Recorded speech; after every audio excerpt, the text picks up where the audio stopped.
kami ingin menyampaikan bahwa ke depannya GPAI harus di bawah pembinaan dan pengelolaan Kementerian Pendidikan dan Kebudayaan.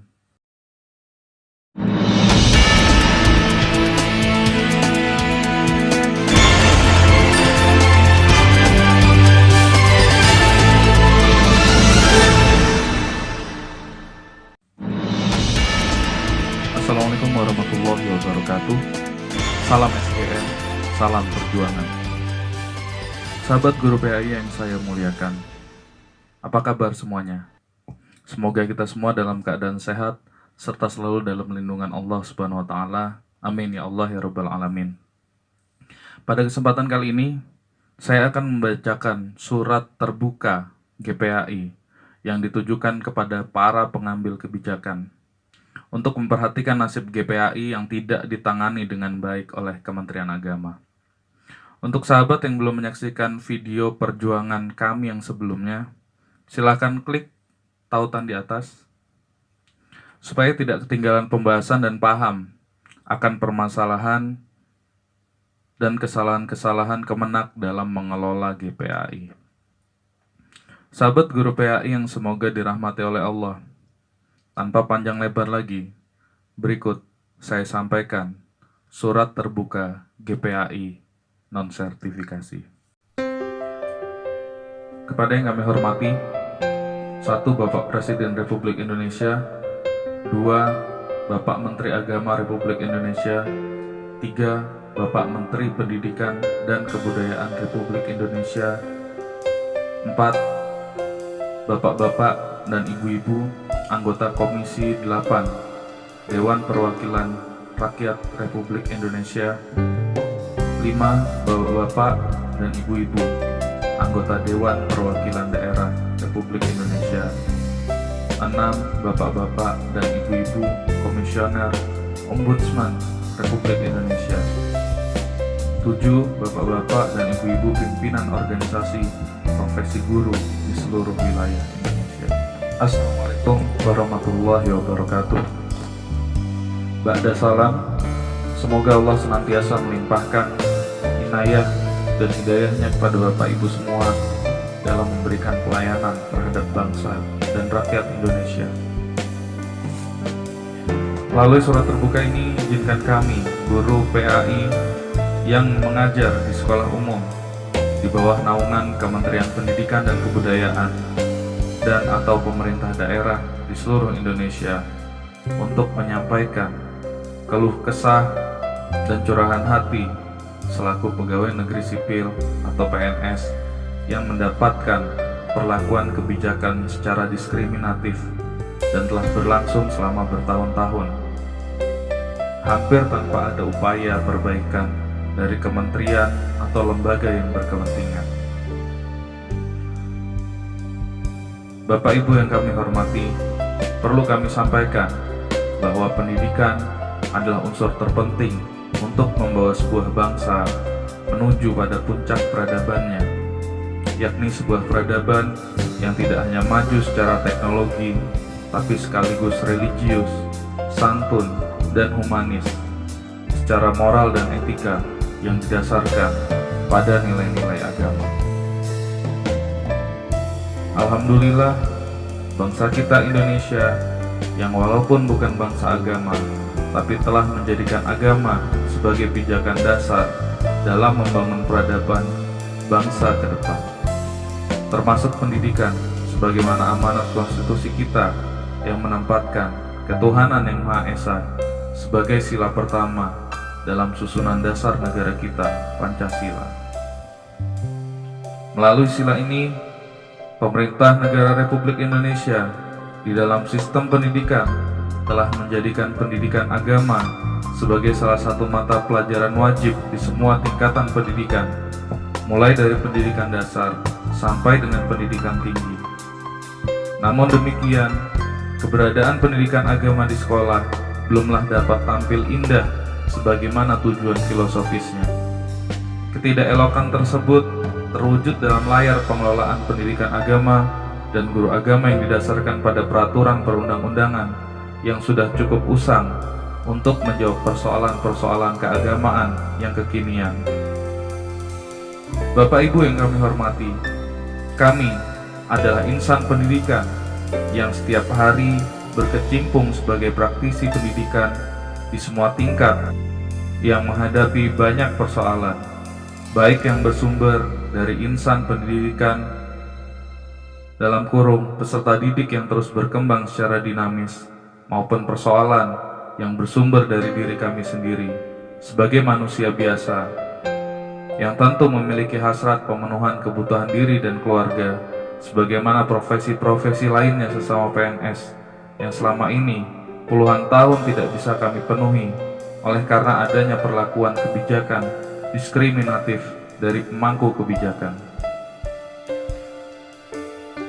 Bahkan kami juga harus ikut menjadi korban perundungan sosial dari segenap masyarakat di sekitar kami, manakala kami bergerak meminta dan menuntut adanya perlakuan yang tidak diskriminatif terhadap kami.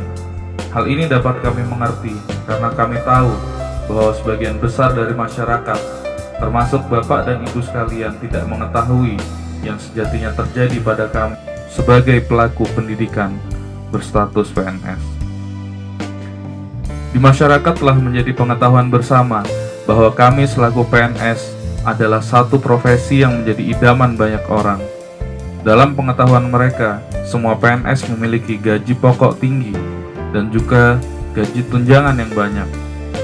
Apalagi bagi seorang guru, mereka mengira bahwa guru PNS di samping memiliki gaji tinggi, juga masih diberikan tunjangan sertifikasi yang katanya sebesar 1 kali gaji pokok. Menurut mereka, pekerjaan menjadi guru PNS adalah sangat menyenangkan karena pekerjaannya ringan dan dapat meninggalkan sekolah kapan saja dengan menerima gaji dan tunjangan tetap utuh tanpa potongan. Masyarakat tidak mau melihat bahwa yang dihadapi oleh seorang guru adalah anak-anak dalam masa pertumbuhan dan perkembangan serta masa proses menjadi manusia sesungguhnya yang tentu sangat berbeda karakteristiknya dibandingkan berkas-berkas kantor yang tidak memiliki ruh. Bapak Ibu yang kami hormati, berbagai asumsi masyarakat tentang kesejahteraan PNS menjadi salah satu alasan kami untuk memilih profesi mulia ini. Namun yang kami temukan nyatanya tidak demikian. Perlu kami sampaikan bahwa di Indonesia ada banyak jenis guru dengan perlakuan yang berbeda-beda. Ada guru PNS dan ada guru non-PNS. Ada guru yang telah menerima tunjangan profesi dan ada guru yang belum menerima tunjangan profesi. Bagi seorang guru PNS yang sudah menerima tunjangan profesi, apa yang selama ini menjadi asumsi masyarakat mungkin tidaklah salah. Tetapi kenyataannya tidak semua guru adalah PNS dan tidak semua guru PNS adalah sudah menerima tunjangan profesi. Ada guru-guru bukan PNS dengan penghasilan yang jauh di bawah tenaga-tenaga buruh kasar dengan pendidikan di bawah mereka.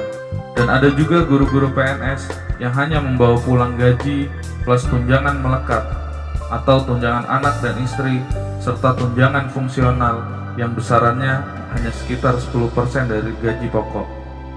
Mereka ini tentu berbeda dibandingkan guru PNS yang sudah menerima tunjangan profesi yang besarannya sampai 100% gaji. Hal ini tentu berbeda dibandingkan PNS lainnya di luar guru yang secara otomatis menerima tunjangan kinerja yang besarannya bisa berlipat dibandingkan gaji pokok yang secara umum sama dengan PNS guru. Adapun mengenai beban kerja, seorang guru tidak saja bertanggung jawab atas pertumbuhan intelektualitas dan pengetahuan peserta didik, tetapi yang lebih berat dari itu adalah pertumbuhan dan perkembangan perilaku serta moralitas peserta didik sehingga menjadi generasi yang tidak hanya cerdas terdidik tapi sekaligus berbudi pekerti luhur serta menjadi penerus yang senantiasa menampilkan sifat-sifat ketuhanan yang telah terinternalisasi pada diri mereka selama masa pembelajaran. Tugas inilah yang sangat berat ditanggung seorang guru. Sudah jamak di masyarakat, jika ada seorang peserta didik yang berhasil menjadi orang, jarang sekali keberhasilan itu dianggap dan diperlakukan sebagai produk guru.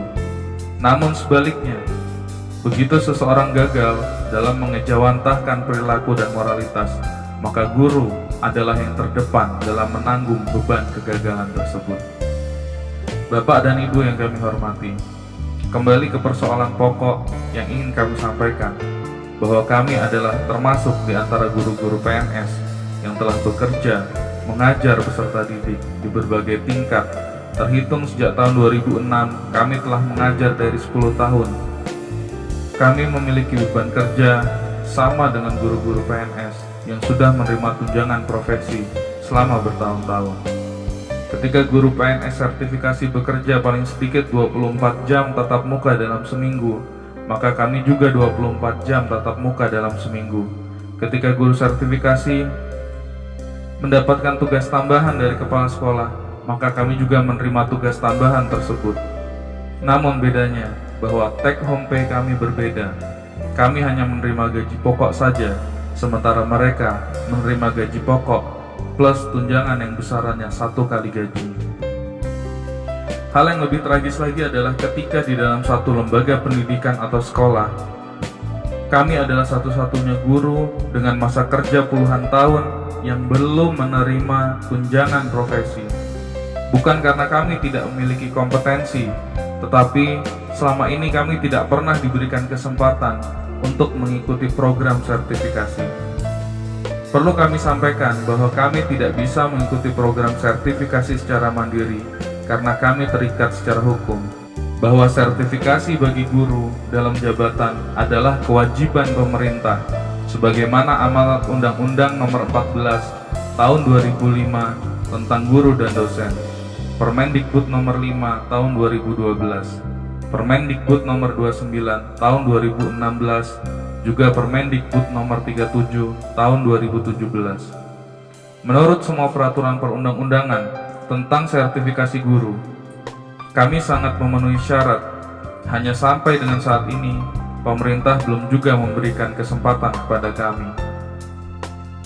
Menurut PP Nomor 55 Tahun 2007, ada 2 kementerian yang diberikan kewenangan secara hukum untuk memberikan sertifikasi kepada guru, yaitu Kementerian Pendidikan dan Kebudayaan yang berwenang memberikan sertifikasi kepada guru non-pendidikan agama yang mengajar di sekolah yang berada di bawah naungannya dan atau naungan pemerintah daerah. Yang kedua adalah Kementerian Agama yang diberikan kewenangan untuk memberikan sertifikasi kepada semua guru yang mengajar di madrasah dan pesantren serta guru-guru pendidikan agama yang mengajar di sekolah-sekolah di bawah naungan Kemdikbud maupun Pemda. Sementara kami adalah guru pendidikan agama Islam yang mengajar di sekolah di bawah naungan Kemdikbud ataupun Pemda, sehingga pengelolaan sertifikasi kami berada di bawah Kementerian Agama Republik Indonesia. Di sekolah kami, hampir semua guru non-pendidikan agama yang berstatus PNS telah tersertifikasi. Bahkan kepada guru yang baru memiliki masa kerja 3-4 tahun telah memiliki sertifikat pendidik. Namun sebaliknya, kami yang telah puluhan tahun belum juga dapat memiliki sertifikat pendidik. Padahal sertifikat pendidik tersebut merupakan syarat seorang guru disebut profesional. Jadi begitu nyata, diskriminasi itu terjadi di antara kami sesama guru yang mengajar di sekolah yang sama, dengan beban kerja dan tanggung jawab yang sama, tapi memiliki tingkat kesejahteraan dan dipaksa profesionalisme yang berbeda. Sungguh ironi, hal ini sungguh terjadi pada kami guru-guru pendidikan agama Islam yang memiliki jumlah peserta didik lebih banyak dibandingkan guru pendidikan agama lainnya. Jumlah terbanyak di negara berpenduduk Islam terbesar di dunia. Bapak dan Ibu yang kami hormati, surat ini kami buat bukan karena kami tidak bersyukur atas kondisi kami yang tentu masih lebih baik dibandingkan guru-guru non-PNS atau sebagian rakyat yang tidak bisa bekerja dan penduduk miskin lainnya. Akan tetapi, ketiadaan sertifikat pendidik tersebut di samping berpengaruh langsung terhadap kesejahteraan kami, juga berpengaruh terhadap peningkatan karir kepegawaian kami sebagai PNS yang tentu terikat secara hukum. Dengan tidak adanya sertifikat pendidik tersebut, praktis kami tidak bisa melangkah maju menapak jenjang karir kepegawaian karena semua promosi program peningkatan profesionalitas mensyaratkan adanya sertifikat pendidik yang itu belum kami miliki, sehingga pada titik akhir kami tidak bisa kemana-mana. Hal itu masih diperparah dengan sebutan kami sebagai guru tidak profesional. Meskipun banyak di antara kami berpendidikan magister yang memiliki berbagai kompetensi yang bahkan belum tentu dimiliki guru yang sudah sertifikasi. Dalam sejarahnya, pelaksanaan sertifikasi pendidik dimulai pada tahun 2007, yaitu sertifikasi bagi guru yang diangkat sampai dengan 31 Desember 2005 atau memiliki masa kerja minimal 8 tahun. Aturan ini berlangsung hingga tahun 2012, yaitu dengan terbitnya Permendikbud nomor 5 tahun 2012 yang lagi-lagi menyasar pada guru yang diangkat sampai dengan akhir Desember 2005. Kemudian pada tahun 2016, melalui Permendikbud nomor 29 tahun 2016, kami sedikit ada harapan bisa mendapatkan sertifikasi karena peraturan tersebut telah menyasar pada guru-guru yang diangkat sampai dengan akhir 2015. Teman-teman kami non-guru agama di sekolah yang satu angkatan dengan kami mulai menerima panggilan sertifikasi dari Kementerian Pendidikan dan Kebudayaan. Sementara kami hanya menunggu panggilan dari Kementerian Agama yang ternyata tidak kunjung datang. Waktu terus berlalu, tahun terus berjalan, 2016 telah usai, 2017, 2018, 2019, ketika teman-teman guru non-pendidikan agama telah tersertifikasi semua, bahkan sudah mulai menyentuh guru-guru non-PNS, ternyata hal tersebut tidak terjadi pada kami di bawah naungan Kemenak. Tahun 2016, Kemenak tetap memanggil guru yang TMT sampai dengan 2005. Berlanjut di tahun 2017, 2018, dan bahkan awal 2019. Sertifikasi di bawah Kemenak hanya diperuntukkan bagi guru yang TMT sebelum 2006. Meskipun realisasinya di lapangan, jika dilakukan verifikasi langsung, pada dasarnya guru-guru yang TMT di bawah 2006 tersebut telah habis tersertifikasi semua. Namun karena tidak adanya aturan yang jelas dan tegas mengenai pendataan guru sebelum 2006, maka diduga setiap tahun muncul SK-SK baru dengan TMT mengajar sebelum 2005, hasil rekayasa yang dilakukan oleh banyak GPAI pemburu tunjangan profesi. Tindakan menghalalkan segala cara ini mereka lakukan demi memenuhi persyaratan keikutsertaan PLPG atau PPG. Jika hal tersebut dibiarkan terus berlangsung, maka sampai kapanpun kami GPAI yang tidak mau merekayasa SK-SK yang menjelaskan bahwa kami diangkat sebelum 2006 sebagaimana diduga telah dilakukan oleh GPAI pemburu tunjangan dengan mengabaikan integritas, tidak akan pernah memiliki sertifikat pendidik. Carut marutnya sistem sertifikasi GPAI di bawah Kemenak tersebut telah berlangsung bertahun-tahun tanpa ada satupun lembaga dan organisasi baik milik negara maupun non-government organization atau NGO yang mencoba menelisik dan mengangkat isu kecarut-marutan pengelolaan sertifikasi tersebut. Banyak maladministrasi yang terjadi hampir tanpa ada sorotan dan telah berlangsung bertahun-tahun. Bahkan organisasi-organisasi profesi semacam PGRI, PGSI, IGI, AKPAI, mereka minim usaha dalam menyuarakan persoalan tersebut. Sampai akhirnya pada bulan Maret 2019, kami bergerak mengadu kepada Kementerian Agama Republik Indonesia yang pada waktu itu ditemui Direktur Pendidikan Agama Islam. Dan alhamdulillah menghasilkan kesepakatan penghapusan ketentuan yang mengharuskan telah mengajar sebelum 2006. Pada akhir tahun 2019, akhirnya kami dipanggil untuk mengikuti tahapan awal dari proses panjang sertifikasi. Namun ternyata itu hanyalah harapan semu. Banyak di antara kami menerima panggilan tersebut. Setidaknya ada sejumlah 32.000 orang GPAI mengikuti tahapan awal tersebut. Namun ternyata Kemenak hanya mengambil 1.000 orang GPAI per tahun untuk mengikuti tahapan berikutnya dalam bentuk pendidikan profesi guru atau PPG. Sehingga jika hal tersebut dibiarkan, maka akan ada di antara kami GPAI yang belum sertifikasi yang harus menunggu waktu selama 32 tahun untuk sekedar menerima panggilan sertifikasi. Tragis nian nasib kami. Bapak Ibu yang kami hormati, melalui surat terbuka ini kami ingin menyampaikan bahwa kami adalah PNS yang diatur secara ketat oleh undang-undang. Kami diangkat melalui surat keputusan pemerintah daerah, sama seperti guru lainnya yang mengajar di sekolah-sekolah umum atau di luar Kemenak. Kami digaji oleh Pemda, kami diperiksa oleh Pemda, peraturan-peraturan disiplin pegawai kami mengikuti peraturan Pemda. Tapi mengapa sertifikasi dan pembinaan kami diberikan kepada Kemenak? Pada akhirnya, kami adalah anak yang tidak dilahirkan Kemenak, tetapi diurusi oleh Kemenak. Kami adalah anak Pemda, tetapi Pemda tidak diberikan kewenangan mengurusi masa depan kami.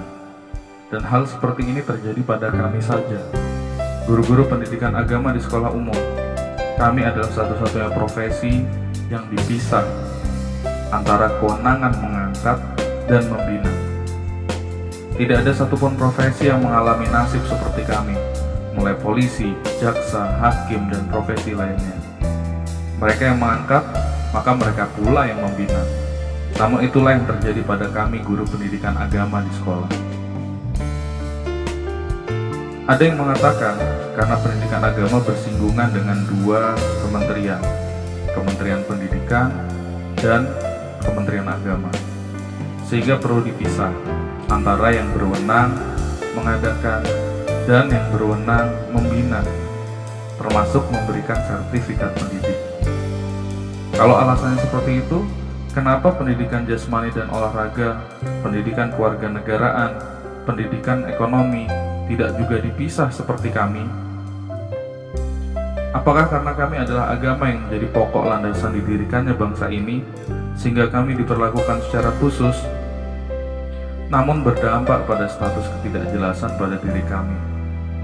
Oleh organ-organ di bawah Kemenak, kami dianggap bukan anak kandung mereka, sedang oleh organ Kemdikbud atau Pemda, kami menerima jawaban bahwa mereka tidak memiliki kewenangan.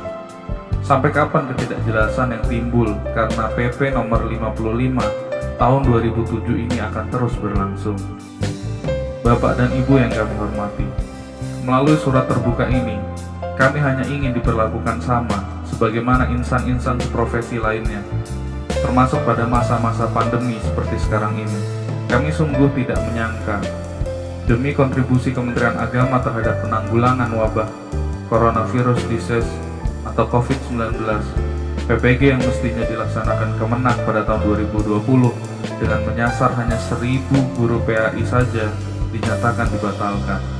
Sementara tunjangan profesi bagi guru yang sudah sertifikasi tetap saja mengalir, bahkan pada saat mereka tidak mengajar seperti biasa. Mengapa justru kami yang tertinggal dan terbelakang dalam hal kesejahteraan yang lagi-lagi dikorbankan?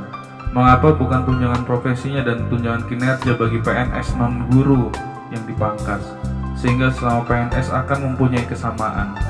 Sungguh di mana nalar empati dari Bapak Kementerian Agama atau Pendis sebagai eksekutor kebijakan sertifikasi GPAI kepada kami, GPAI kecil yang belum pernah merasakan tunjangan sertifikasi? Mengapa kebijakan itu diarahkan untuk lebih membela yang besar dan sejahtera dibandingkan yang kecil dan tidak terurus? Bapak dan Ibu yang kami hormati, kami berharap melalui surat terbuka ini ada perubahan pengelolaan guru secara mendasar. Biarlah pendidikan diurus dan dikelola oleh Kementerian Pendidikan dan Kebudayaan, termasuk di dalamnya pendidikan agama di sekolah, bukan oleh Kementerian Agama, dan biarkan Kementerian Agama cukup mengurusi dan mengelola yang menjadi bidang kerjanya, yakni pendidikan keagamaan yang terdiri dari madrasah dan pesantren. Sehingga akan sesuailah amanat Undang-Undang Nomor 20 Tahun 2003 bahwa pemerintah wajib menyelenggarakan satu sistem pendidikan.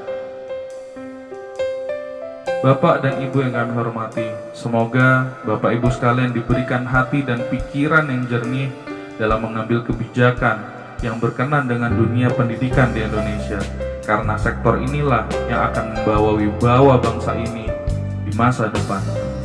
Wassalamualaikum warahmatullahi wabarakatuh. Salatiga, 9 Mei tahun 2020, Ketua Serikat Guru Nasional Pendidikan Agama Islam SGN PAI Indonesia, tertanda Nur Munafiin MPT MAG. Melalui surat terbuka ini, kami GPAI ingin menyuarakan aspirasi kami. Kami ingin menyampaikan kegelisahan kami kepada pemangku kebijakan bahwa bisa saja Kemenak memperoleh penghargaan dari Ombudsman karena membuat laporan administrasi yang hebat.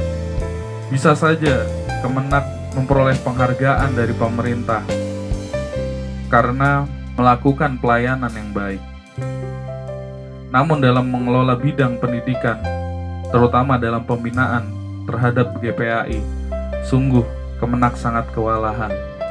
Sungguh nasib GPAI di bawah pengelolaan Kemenak sangat memprihatinkan. Dan hal ini tidak pernah disuarakan, sehingga seolah-olah pengelolaan GPAI baik-baik saja. Padahal GPAI banyak mengalami diskriminasi karena dianggap bukan bagian dari Kemenak. Kami ingin menyampaikan bahwa pengelolaan pendidikan harusnya ditangani secara profesional oleh kementerian yang juga profesional di bidang pendidikan. Kami ingin menyampaikan bahwa ke depannya GPAI harus di bawah pembinaan dan pengelolaan Kementerian Pendidikan dan Kebudayaan. Merdeka!